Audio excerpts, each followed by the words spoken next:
Hello everybody, happy summer. My summertime tip is to create a snack kit that goes in the car with you, in and out of the car every day, so that you have the favorite snack foods available to help stave off those meltdowns that come with some of the extra transitions that summer brings. I'll show you what I pack in mine. So here it is. This is my summer kit, dirty as you can see. It goes in and out of the house with us every time we start the day. We've got all of the snacks in here that might help stave off some of the impending meltdowns. We've got the two favorite safe foods at the moment. I've got the only juice that will be drunk at the moment. I've also got some soda water and some regular water. You never know which one will be the one that will be taken. This one is for me. This is an emergency coffee because you never know when you need it.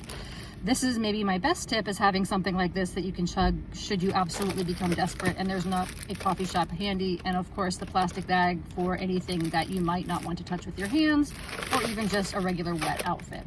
I hope this snack box encourages you to maybe pack something, have extra stuff in the car, have it in a nice solid box that you can take back and forth. Good luck guys, happy summer.